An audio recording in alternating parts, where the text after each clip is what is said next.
আসসালামু আলাইকুম রহমতুল্লাহ। আশা করি আপনারা সবাই ভালো আছেন। ফেসবুক পেজ আমরা কিন্তু অনেকেই ক্রিয়েট করে থাকি এবং ফেসবুক পেজে আমরা অনেকে কিন্তু প্রফেশনালভাবে কাজ করার চিন্তা ভাবনা করি। যদি আপনি ফেসবুক পেজের মধ্যে প্রফেশনাল কাজ করার চিন্তা ভাবনা করেন তাহলে কিন্তু আপনার পেজটিকেও প্রফেশনালভাবে কাস্টমাইজ করতে হবে। আপনি একটা পেজ খোলার পরেই কিন্তু অনেক কাজ থাকে যে কাজগুলো আপনার মাস্ট বি করা প্রয়োজন, নয়তোবা সে পেজটি কিন্তু প্রফেশনাল হয় না। যেমন আপনার ফেসবুক পেজটি যখন আপনি ক্রিয়েট করছেন, ঠিক ক্রিয়েট করার পরে কিন্তু একটা ইউজার নেম সেট করতে হয়। আর যে ইউজার নেমটি আপনার অনেক উপকারে আসতে পারে। যে কাউকে যদি আপনি সেই ইউজার নেমটি দেন, ওই ইউজার নেমটি দিলেই কিন্তু আপনার পেজের মধ্যে তারা কিন্তু প্রবেশ করতে পারবে। অন্যথায় যখন আপনি নাম বলবেন তখন কিন্তু আপনার নামে একাধিক নাম থাকতে পারে, তবে ইউজার নেমের ক্ষেত্রে একটাই ইউজার নেম হয়। সেই ক্ষেত্রে ইউজার নেমটা খুবই গুরুত্বপূর্ণ। তাই আজকের এই ভিডিওতে আমি আপনাদেরকে দেখাবো যে কিভাবে আপনি আপনার ফেসবুক পেজের ইউজার নেমটিকে চেঞ্জ করবেন। যখন আপনি একটা ফেসবুক পেজ ক্রিয়েট করছেন, ঠিক তখনই কিন্তু তাদের মধ্য থেকে অর্থাৎ ফেসবুক থেকেই একটা ডিফল্টভাবে কিন্তু ইউজার নেম দিয়ে থাকে, যেটা দেখতে একবারে অন্যরকম, অর্থাৎ আপনার কাছে ভালো লাগবে না এবং সেটি আপনি কখনোই আপনার আয়ত্তে আসবে না, কারণ সেটাতে সংখ্যা বা লেটার দিয়ে মিশ্রিত করা একটি কিন্তু ইউজার নেম তারা দিয়ে থাকে। আর এই ইউজার নেমটি ব্যবহার করে আপনি মজা পাবেন না, তাই এটিকে কাস্টমাইজ করতে হবে। কাস্টমাইজ করে দেন আপনি আপনার পছন্দ মতো যখন আপনি একটা ইউজার নেম সেট করবেন, আর সেই নেমটি যদি আপনি যে কোনো মানুষকে দিয়ে থাকেন, তারা কিন্তু খুব সহজেই আপনার পেজটিকে খুঁজে পাবে। তো চলুন আজকে আমি আপনাদেরকে দেখিয়ে দিব যে কিভাবে আপনি আপনার পেজের ইউজার নেমটি চেঞ্জ করবেন। আজকের ভিডিওটি খুবই গুরুত্বপূর্ণ। যারা এখনও আমাদের চ্যানেলটি সাবস্ক্রাইব করেননি অবশ্যই চ্যানেলটি সাবস্ক্রাইব করে দেবেন। যারা ফেসবুক পেজ থেকে ভিডিওটি দেখছেন অবশ্যই পেজটি ফলো করে দেবেন এবং লাইক কমেন্ট শেয়ার করে পাশে থাকবেন। তো আমরা এখন চলে যাচ্ছি মোবাইল স্ক্রিনে। মোবাইল স্ক্রিনে চলে আসলাম। মোবাইল স্ক্রিনে আসার পর প্রথমে আপনার ফেসবুক যে অফিসিয়াল ওয়েবসাইট রয়েছে ঠিক এই জায়গার মধ্যে প্রেস করে দেবে। তো আমি এই জায়গায় প্রেস করে দিলাম। তো আমি আগে থেকে আমার কিন্তু পেজের মধ্যে লগ ইন করা ছিলাম, যার কারণে কিন্তু আমার ডাইরেক্ট পেজটা চলে এসেছে। তো এখানে আমরা প্রথমে একটা জিনিস দেখব যে আমাদের পেজ ক্রিয়েট করার পর ডিফল্টভাবে কিভাবে ইউজার নেমটি থাকে সেটি প্রথমে দেখার চেষ্টা করব। সেটি দেখার জন্য অবশ্যই এই যে এখানে যে আপনার পেজের যে আইকনটি রয়েছে ঠিক এই জায়গার মধ্যে প্রেস করে দিবেন। তো এই জায়গার মধ্যে প্রেস করে দিলাম। এই জায়গার মধ্যে প্রেস করে দেওয়ার পর আপনি এখানে দেখতে পাবেন নিচে একটু হালকা স্ক্রল করবেন। হালকা স্ক্রল করলে এখানে দেখতে পাবেন যে 3 ডট, ঠিক এই 3 ডটের মধ্যে কিন্তু আপনাকে প্রেস করতে হবে। তো আমি এই 3 ডটের মধ্যে আমাদের সামনে এরকম একটা ইন্টারফেস চলে আসবে। ইন্টারফেসটা আসার পর আপনি এখানে নিচে দেখতে পাবেন এই যে ইউজার নেমটি, এটি কিন্তু তারা ডিফল্টভাবে এভাবে দিয়েছে। কিন্তু এটিকে আমরা এখন পরিবর্তন করব। এটি পরিবর্তন করার জন্য আমাদেরকে যে কাজটি করতে হবে এটি শুধু মনে রাখবেন যে এটি কিভাবে হয়েছে আর আমরা কিভাবে করব আমাদের মনের মতো করে। তো আমরা এখন এখান থেকে ব্যাক করে সরাসরি চলে যাব। আমরা কিন্তু ইন্টারনেট ব্যবহার করা যায় এরকম একটা ব্রাউজারে যেতে হবে।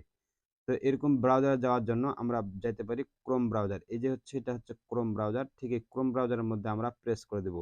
তো আমি ক্রোম ব্রাউজারের মধ্যে প্রেস করে দিলাম। আমি ক্রোম ব্রাউজারে কিন্তু আগে থেকে আমার পেজের মধ্যে লগইন করা রয়েছি। তবে লগইন হওয়ার পর আপনি ক্রোম ব্রাউজারে আপনাকে প্রথমে দেখতে হবে যে আপনার যে ক্রোম ব্রাউজারটি রয়েছে এটি কি ডেস্কটপ মোড অন করা রয়েছে কিনা। দেখতে পাচ্ছেন যে আমার এখানে কিন্তু ডেস্কটপ মোড অন করা রয়েছে। এই যেখানে টিক চিহ্নটি, এই টিক চিহ্নটি কিন্তু দেওয়া রয়েছে। আপনার যদি ডেস্কটপ মোডে না অন করা থাকে তাহলে কিন্তু টিক চিহ্ন থাকবে না। টিক চিহ্ন যদি এখানে থাকে তার মানে বুঝে নিতে হবে যে আপনার ডেস্কটপ মোডটি অন করা রয়েছে। তো এটি অন করা থাকার পর আপনি যে কাজটি করবেন, তারপরে এখানে আপনি দেখতে পাচ্ছেন যে আপনার এই যে পেজের যে আইকনটি ঠিক এই মাথাটার মধ্যে আমাদেরকে প্রেস করে দিতে হবে। প্রেস করে দেওয়ার পর এখানে আপনি দেখতে পাচ্ছেন যে সেটিংস অ্যান্ড প্রাইভেসি, ঠিক এই জায়গার মধ্যে আমাদেরকে প্রেস করে দিতে হবে। তো এই জায়গার মধ্যে প্রেস করে দিলে আপনার সামনে কিন্তু আবারও সেটিংস চলে আসবে। এই সেটিংসের মধ্যে প্রেস করে দিবেন। তো আমি এই সেটিংসের মধ্যে প্রেস করে দিলাম। সেটিংসের মধ্যে প্রেস করে দেওয়ার পর আরেকটু দেখছেন এখানে আমাদের কিন্তু ডাইরেক্ট আমাদের যে ফেসবুক যে অফিসিয়াল অ্যাপস রয়েছে ঠিক ওই অফিসিয়াল অ্যাপসে কিন্তু ডাইরেক্ট আমাদেরকে নিয়ে চলে গেছে। তো আমরা এখন এখানে যে কাজটি করব, আমরা কিছুক্ষণের জন্য আমাদের যে অফিসিয়াল অ্যাপস রয়েছে সেটিকে ডিলিট করে দেব, নয়তোবা আপনি ডিসেবল করে রাখতে পারেন, নয়তোবা এর ডিফল্ট সিস্টেমটাকে অফ করে রাখতে পারেন। তবে সবথেকে বেটার হলো এটাকে বর্তমানে রিমুভ করে দিয়ে অর্থাৎ ডিলিট করে দিয়ে দেন আপনি এখানে কাজ করলে আপনার কোনো ঝামেলা নেই। আর বাকি যেগুলো বলে দিলাম এগুলা করলে হয়তোবা কাজ হতে পারে, না হতে পারে। তো আমি এখন ১ম এ এটাকে ডিলিট করে দিচ্ছি। ঠিক এই জায়গার মধ্যে আপনারা প্রেস করে দিবেন। দেওয়ার পরে আমাদের সামনে কিন্তু মূল কাহিনী চলে আসবে। এই দেখতে পাচ্ছেন, তখন কিন্তু আমরা যে এখানে দিছি সেটিংসে দিলাম, ঠিক কিন্তু তখন আমাদের কিন্তু আবার ওই অফিসিয়াল অ্যাপসের মধ্যে, Facebook অফিসিয়াল অ্যাপসের মধ্যে নিয়ে গেছে। তো ওটি আমি এখন ডিলিট করে দিলাম, এখন আর কোনো ঝামেলা নেই। তো এভাবে আপনারা ডিলিট করে দিবেন। তো ডিলিট করে দেওয়ার পর তারপরে আপনি যে কাজটি করবেন, এই যে এখানে দেখতে পাচ্ছেন যে পেজ সেটআপ নামে একটি অপশন, ঠিক এই পেজ সেটআপে আপনি প্রেস করে দিবেন। পেজ সেটআপে প্রেস করে দিলে তারপরে কিন্তু আমাদের মূল কাজ, এই যে এখানে চলে আসছে আমাদের নেম, এই নেমের মধ্যে আমরা প্রেস করে দেব। তো এই নেমের মধ্যে আমরা প্রেস করে দিলাম।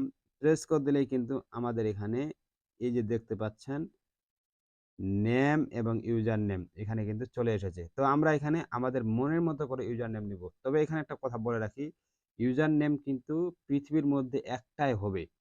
তাই আপনি যেটি দিতে চাইবেন এটি দিলেই যে হবে তা এমন নয়। কারণ আপনি যেটি দিবেন এটি যদি এর আগে অন্য কেউ নিয়ে থাকে তাহলে সেটি আপনি দিতে পারবেন না। তাই যেটি আপনার জন্য এভেইলেবল রয়েছে ঠিক সেটি আপনাকে দিতে হবে। মনে করেন আপনার নাম রাব্বি, রাব্বি লেখার পরে দেখা যাচ্ছে আপনার ওটি নিচ্ছে না। তখন রাব্বি 1 দিবেন বা রাব্বি ইসলাম দিবেন বা রাব্বি নায়ক দিবেন বা রাব্বি হিরো দিবেন। এরকমভাবে দিয়ে আপনি কিন্তু নিতে পারেন। তবে আপনি যে ইউজার নেমটি দিবেন সেটি দিলেই যে নেবে তা এমনটি নয়। কারণ আপনার পূর্বে যদি নিয়ে থাকে তাহলে কিন্তু হবে না। তো আমি আমার ইউজার নেমটি এখানে দিয়ে দিচ্ছি।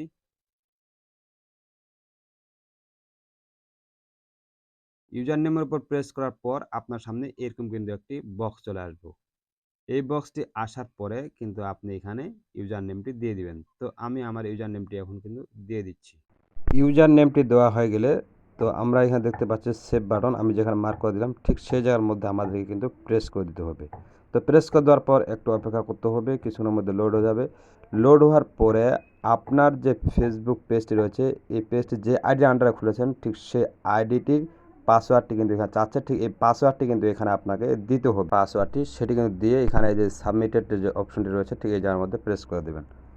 প্রেস করে দেওয়ার পর এখন আমরা চলে যাব আমাদের ফেসবুক যে অফিসিয়াল অ্যাপস রয়েছে সেখানে চলে যাব এবং সেখান থেকে দেখব যে আমাদের ইউজার নেমটি চেঞ্জ হয়েছে কি না। তো আমরা এখন ফেসবুক অফিসিয়াল অ্যাপসের মধ্যে চলে আসলাম। আপনারা দেখতে পাচ্ছেন যে আগে আমাদের ইউজার নেমটি কেমন ছিল আর এখন কেমন হয়েছে। ঠিক এভাবে কিন্তু আপনার ইউজার নেমকে চেঞ্জ করতে পারেন। ভিডিওটি যদি আপনাদের কাছে একটুও ভালো লেগে থাকে তাহলে অবশ্যই ভিডিওটি শেয়ার করে দেবেন। ধন্যবাদ।